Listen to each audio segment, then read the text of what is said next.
Hi అందరికీ. ఈరోజు మన కిచెన్లో చాలా healthy and simple breakfast prepare చేశాను, ఎస్పెషల్లీ ఫర్ షుగర్ పేషెంట్స్. మన తాత అమ్మమ్మ వాళ్ళు ఈ బ్రేక్ఫాస్ట్ తినేసి రోజంతా యాక్టివ్గా పని చేసేవారు. ఫస్ట్ మనం జొన్నల్ని వాష్ చేసుకోవాలి. 2-3 టైమ్స్ ఇలా వాష్ చేసుకున్నాక ఒక కాటన్ క్లాత్ తీసుకొని తడిపోయే వరకు ఇలా ఆరేసుకుంటే సరిపోతుంది. జొన్నలు ఈవెన్గా ఒకదాని మీద ఒకటి రాకుండా దూరంగా ఆరేసుకోవాలి. తడిపోయే వరకు ఆరేసుకోవాలి. ఇది గుర్తుపెట్టుకోండి. అప్పుడే మనకు గ్రైండ్ చేసేటప్పుడు బాగా స్మూత్గా బ్లెండ్ అవుతుంది. మార్నింగ్ బ్రేక్ఫాస్ట్ కోసం ప్రిపేర్ చేసుకుంటున్నారంటే ఇది నైట్ మొత్తం ఆరబెట్టుకున్నా సరిపోతుంది. ఫ్యాన్ కింద ఇలా విడివిడిగా ఆరబెట్టుకుంటే ఇంకా చాలా మంచిగా గ్రైండ్ అవుతుంది. ఫ్యాట్ తగ్గించాలి అనుకునే వాళ్ళకి ఇది పర్ఫెక్ట్ చాయిస్. జొన్నల్లో ప్రోటీన్ అండ్ ఫైబర్ ఎక్కువ ఉంటాయి, సో టమ్మీ ఫుల్గా కూడా ఉంటుంది. హై ఫైబర్ కంటెంట్ వల్ల ఈజీ డైజెషన్, గ్యాస్, అసిడిటీ లాంటి ప్రాబ్లమ్స్కి గుడ్ బై చెప్పొచ్చు. జొన్నలని మిక్సీలో బరకగా గ్రైండ్ చేసుకోవాలి. అప్పుడే మనకి జావా అనేది పర్ఫెక్ట్గా వస్తుంది. మరీ పిండిలా గ్రైండ్ చేసుకుంటే జావా టేస్ట్ అనేది మారిపోతుంది. వీడియోలో చూపిస్తున్న విధంగా చేసుకోండి. చాలా మందికి జొన్నలు చేదుగా అనిపిస్తుంది, అందుకే నేను టేస్టీ కోసం పెసరపప్పు యాడ్ చేస్తున్నా.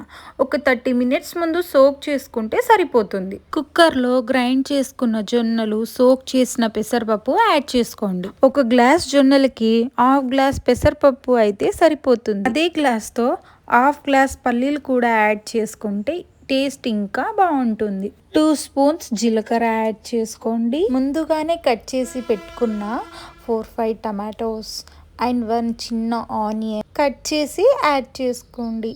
ఇవి ఇలా వెజిటేబుల్స్ మనకు నచ్చినవి ఏమైనా యాడ్ చేసుకోవచ్చు. అలాగే ఒక 3-4 పచ్చిమిర్చి కూడా యాడ్ చేసుకుంటే టేస్ట్ ఇంకా బాగుంటుంది. 2-3 వెల్లుల్లి రెబ్బలు, చిన్నగా కట్ చేసుకున్న అల్లం ముక్కలు కూడా యాడ్ చేసుకోండి. అలాగే కొంచెం తగినంత ఉప్పు కూడా యాడ్ చేసుకుంటే సరిపోతుంది. 1 గ్లాస్ జొన్నలకి 4 లేదా 5 గ్లాస్ వాటర్ వేసుకోవాలి. వాటర్ అనేది ఎక్కువ వేసుకోవాలి, తక్కువ మాత్రం వేసుకోవద్దు. తక్కువ వేసుకుంటే మాడిపోతుంది. వాటర్ అనేది పర్ఫెక్ట్ కొలతలో వేసుకుంటేనే అప్పుడే మనకి జొన్నలు అనేది చాలా బాగా కుక్ అవుతాయి. అలాగే కొద్దిగా ఆయిల్ని కూడా యాడ్ చేసుకోండి.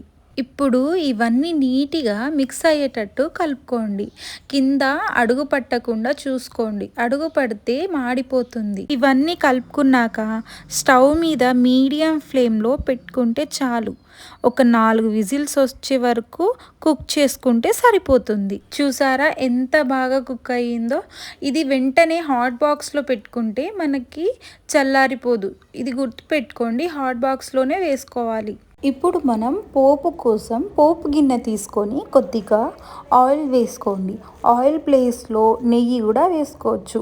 నెయ్యి అయితే ఇంకా చాలా బాగా టేస్ట్ అండ్ హెల్తీగా ఉంటుంది. ఈ ఆయిల్లో కొద్దిగా జీలకర్ర యాడ్ చేసుకోండి. ఈ జీలకర్ర మనకి డైజెషన్ కోసం ఉపయోగపడుతుంది. అలాగే కొద్దిగా ఆవాలు యాడ్ చేసుకోండి. మరీ ఎక్కువగా యాడ్ చేసుకోకండి, టేస్ట్ బాగోదు. అలాగే కొద్దిగా చనాదాలు కూడా యాడ్ చేసుకోండి. ఈ చనాదాలు కొద్దిగా ఎక్కువ యాడ్ చేసుకున్నా చాలా బాగుంటుంది.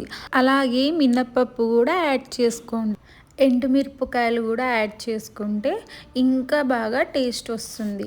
కచ్చాపచ్చగా దంచుకున్న మిరియాల పొడి, కొద్దిగా పసుపు, ఇవన్నీ పోపు అయ్యాక మనం కుక్ చేసుకున్న జొన్నల్లో వేసుకుంటే సరిపోతుంది.